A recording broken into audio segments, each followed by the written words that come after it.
Hello, online zoom ক্লাসে সকল শিক্ষার্থীকে শুভেচ্ছা। আজ আমি তোমাদের নবম শ্রেণীর হিসাব বিজ্ঞান নিয়ে ক্লাস করব। আমি তোমরা আশা করি তোমরা এই করোনার মধ্যে সবাই ভালো আছো, সুস্থ আছো। তোমাদের সবার শুভ কামনা করে আজকের এই নবম শ্রেণীর হিসাব বিজ্ঞান ক্লাস শুরু করছি। তোমরা বই, খাতা, কলম নিয়ে তোমাদের নির্ধারিত জায়গায়, পড়ার জায়গায় বসো। তোমাদের সবার শুভ কামনা করে আমি পঙ্কজ কুমার মণ্ডল, সহকারী শিক্ষক, সরকারি TFR school and college, Mongla, Bagerhat. আমার এবারে পাঠ পরিচিতি দেখো। হিসাব বিজ্ঞান ষষ্ঠ অধ্যায়, জাবেদা, নবম শ্রেণী ব্যবসায় শিক্ষা, সময় 50 মিনিট। শিখন ফল, জাবেদা কি বলতে পারবে? জাবেদার বৈশিষ্ট্য লিখতে পারবে, জাবেদার গুরুত্ব ব্যাখ্যা করতে পারবে এবং জাবেদার ছক আঁকতে পারবে, সমস্যার সমাধান করতে পারবে। দেখো এখানে আমাদের একটি ছবি, একটা ছবিতে এখানে দুইজন ব্যক্তি আছে। দুজন ব্যক্তি দেখা যাচ্ছে কিছু আমেরিকান টাকা, যেটাকে আমরা ডলার বলি, একজন দিচ্ছে, একজন নিচ্ছে। তাহলে এখান থেকে আমরা দেখতে পাচ্ছি যে এখানে দুটো পক্ষ বিদ্যমান, এক পক্ষ দিচ্ছে, এক পক্ষ নিচ্ছে। তাহলে এখানে আমরা সেই দুই পক্ষই পাচ্ছি। অর্থাৎ হিসাব বিজ্ঞানের যে বৈজ্ঞানিক আমরা সংজ্ঞা পেয়েছি দ্বিতীয় অধ্যায়ে, যে দুতরফা দাখিলা পদ্ধতি, সেই দুতরফা দাখিলা পদ্ধতি ছাড়া কোনো লেনদেন সংগঠিত হতে পারে না। সেই দুতরফা দাখিলা পদ্ধতি হচ্ছে বিজ্ঞানসম্মত পদ্ধতি। এক পক্ষ দেবে, এক পক্ষ নেবে, এবং সেই সূত্র অনুসারে এখানে আমরা দুটি পক্ষ পাচ্ছি। এবার আমরা আসো দেখি আগের ক্লাসে যা পড়েছিলাম তার কিছুটা যাচাই করি। টাকায় পরিমাপযোগ্য ঘটনাকে কি বলে? বলতে পারো নিশ্চয়ই, তোমরা বলতে পারবে লেনদেন, তাই না? আধুনিক হিসাব রাখার পদ্ধতি কি? দুতরফা দাখিলা পদ্ধতি। লেনদেনের কয়টি পক্ষ থাকে?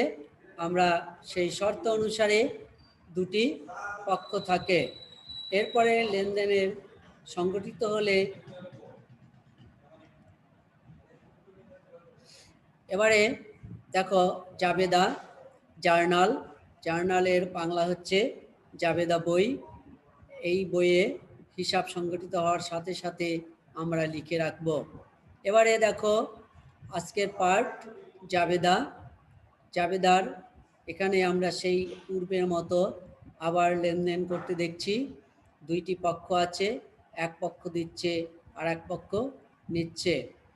তাহলে যে পক্ষ গ্রহণ করছে তাকে আমরা গ্রহীতা বলবো, আর যে পক্ষ নিচ্ছে সে পক্ষ ক্রেডিট, মানে তারা হচ্ছে দাতা।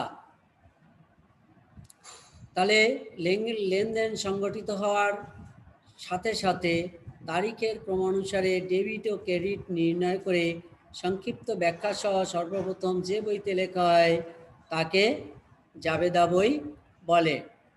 শিক্ষার্থীবৃন্দ দেখো এখানে সংজ্ঞাটা, জাবেদার সংজ্ঞা আমরা পেয়ে গেছি।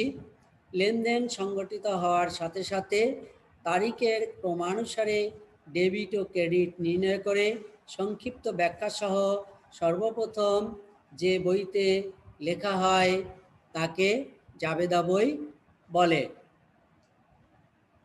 এবারে দেখো আমরা একটু পূর্বজ্ঞান, সংজ্ঞা হতে জাবেদার বৈশিষ্ট্য লেখো। তাহলে সংজ্ঞার মধ্যেই আমরা জাবেদার বৈশিষ্ট্যগুলো পেয়ে গেছি। বৈশিষ্ট্যগুলো কি কি? দেখো এখানে দুটি প্রতিষ্ঠানের ছবি আছে, ব্যর্থ প্রতিষ্ঠান আর হচ্ছে সফল প্রতিষ্ঠান। এই সফল প্রতিষ্ঠান তার কার্যক্ষমতা সঠিক আছে এবং ব্যর্থ প্রতিষ্ঠান তার কার্যক্রম করতে ব্যর্থ হয়েছে, অর্থাৎ বন্ধ হয়ে গেছে। এবারে আমরা সফল যে ছবিটা সেইটা দেখছি। এখানে কি হবে? সর্বপ্রথম লেনদেন সংগঠিত হওয়ার সাথে সাথে জাবেদার বৈশিষ্ট্য 1 নম্বরে, জাবেদা সংগঠিত হওয়ার সাথে সাথে তা হিসাবের খাতায় লিপিবদ্ধ করতে হবে, অর্থাৎ লিপিবদ্ধকরণ। এরপরে দেখো আমরা কতগুলো লেনদেন এখানে পাচ্ছি। জানুয়ারি 1 নগদ মূলধন আনা হলো 20,000 টাকা, মাল ক্রয় 8,000 টাকা, নগদ বিক্রয় 16,000 টাকা, আসবাবপত্র ক্রয় 6,000 টাকা, বেতন প্রদান 5,000 টাকা, কমিশন প্রদান 500 টাকা, মণিহারি দ্রব্য ক্রয় 700 টাকা, যন্ত্রপাতি অবচয় 400 টাকা, ল্যাপটপ ক্রয় 12,000 টাকা, বেতন বকেয়া 2,000 টাকা। দেখো এখানে এর দ্বারা কি বুঝবে? লেনদেনের মোট সংখ্যা ও পরিমাণ জানা যাবে।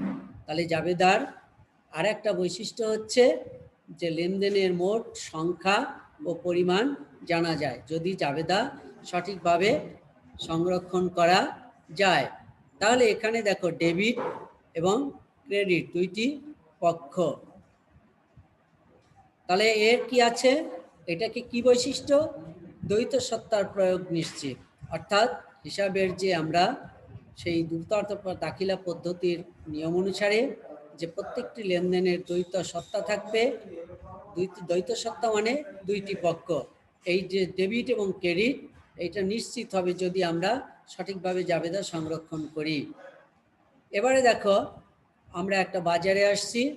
বাজারে কিছু ক্রেতা আছে, কিছু বিক্রেতা আছে। বিক্রেতা বিক্রয় করছে, ক্রেতা সংরক্ষণ কিনে নিচ্ছে। তাহলে এর দ্বারা কি হচ্ছে? লেনদেনের ব্যাখ্যা করা যায়, অর্থাৎ এখান থেকে লেনদেনটা কোন ধরনের, ক্রেতা বিক্রেতার মধ্যে কি সংগঠিত হচ্ছে তা সুন্দরভাবে ব্যাখ্যা করা যায়। এরপরে দেখো এখানে কিছু টাকা আছে। এখানে এই যদি আমরা লেনদেনের সঠিকভাবে হিসাব সংরক্ষণ করি দুতরফা দাখিলা পদ্ধতি অনুসারে, তাহলে ব্যবসা প্রতিষ্ঠানে যে লেনদেন হয় তার মধ্যে যে সকল ভুল হয় সেই ভুল ত্রুটি হ্রাস করা সম্ভব হয়। এবারে আমরা দেখতে পাচ্ছি ভবিষ্যৎ সূত্র। এখানে আমরা একটা বিচারালয়ের সেই ছবি দেখতে পাচ্ছি, অর্থাৎ আমরা যদি সেই আমাদের যে ব্যবসায়ে লেনদেন সংগঠিত হয় তা নিয়ে যদি কোনো সমস্যা হয় তাহলে আইনের আশ্রয় নেওয়া যায়। আর যদি সঠিকভাবে হিসাব সংরক্ষণ করা হয় তাহলে আর এই আইনের ঝামেলায় পড়তে হয় না, নিজেদের মধ্যে কলহ বিবাদ হয় না, সবাই মিলেমিশে সুন্দরভাবে ব্যবসা পরিচালিত হয়, নিজেদের মধ্যে ভুল বুঝাবুঝির কোনো সূত্র থাকে না। এবারে আমরা লেনদেন সংগঠিত হওয়ার সাথে পরে যদি জাবেদা সংরক্ষণ করি তাহলে আমরা এটাকে খতিয়ানে নিতে পারি। খতিয়ান বইতে আমরা খতিয়ানের ছক অনুসারে সুন্দরভাবে সংরক্ষণ করতে পারি। খতিয়ানের কোন পাশে কোনটা যাবে এবং খতিয়ান হচ্ছে হিসাবের রাজা, সেই হিসাবের বইতে খতিয়ানে আমরা সুন্দরভাবে সংরক্ষণ করতে পারবো যদি জাবেদায় সঠিকভাবে সংরক্ষণ করি। তাহলে পাকা বইয়ের সহায়ক, তাই না? যেহেতু জাবেদার থেকে খতিয়ান করা হয় এই জন্য এটাকে বলছে পাকা বইয়ের সহায়ক। এবারে আমরা জাবেদা বইয়ের একটা ছক। জাবেদা বইয়ে মোট 5টি ছক ঘর থাকে। একটি ঘরে প্রথম ঘরে তারিখ, দ্বিতীয় ঘরে বিবরণ, পরের ঘরে খতিয়ান পৃষ্ঠা, তারপরে ডেবিট টাকা, তারপরে ক্রেডিট টাকা। এটা হচ্ছে আমরা যে জাবেদা করব সেই জাবেদার ছক। এবারে আমরা একটা জোড়ায় কাজে যাব। দুইটি বৈশিষ্ট্য, তাহলে দুই বৈশিষ্ট্য। জাবেদা কি আমরা আগেই জেনেছি যে লেনদেন সংগঠিত হওয়ার সাথে সাথে তারিখ অনুসারে, তারিখের ক্রম অনুসারে হিসেবের খাতায় ডেবিট ক্রেডিট নির্ণয় করে দুতরফা দাখিলা পদ্ধতি অনুসারে সংরক্ষণ করা হয় যে বইতে, তাকে জাবেদা বই বলা হয়। এরপরে হচ্ছে জাবেদায় লেনদেন কেন লেখা হয়। জাবেদায় লেনদেন লেখা হয় এই কারণে যে পাকা বইতে নিতে সুবিধা হয় এবং ভুল ত্রুটি কম হবে। এরপরে জাবেদায় হিসাব না রাখলে কোনো অসুবিধা হয় কি? তোমরা বলতে পারো অসুবিধা হয় কি না? হ্যাঁ, আসলে হিসাবের আমরা যদি জাবেদায় না রাখি তাহলে অনেক সমস্যার সম্মুখীন হতে হয়। দেখা যায় ব্যবসায়ীদের মধ্যে কলহের সৃষ্টি হতে পারে, তারপরে ভুল বোঝাবুঝি হতে পারে, হিসাব সঠিক পারে বাদ পড়তে পারে, আরও অনেকগুলো, তাই না? এবারে আমরা আসি বাড়ির কাজ দেই। তোমরা একটা সুন্দর করে বাড়ির কাজটা লিখে নিয়ে যাও।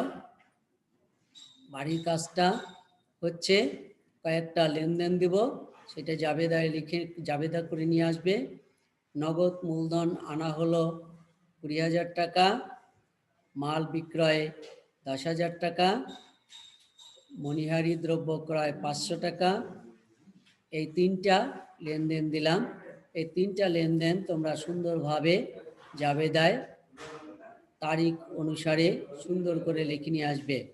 এবারে দেখে এখানে আমি তারিখ দেইনি যদিও, কিন্তু ওই যে ক খ গ ওইটাই কিন্তু তারিখের ঘরে বসবে, ওইটাই তারিখ মনে করে নেবে। এবারে তাহলে আসো বন্ধুরা, শিক্ষার্থীবৃন্দ, তোমাদেরকে আজকের আমরা এই ক্লাস থেকে বিদায় নিচ্ছি।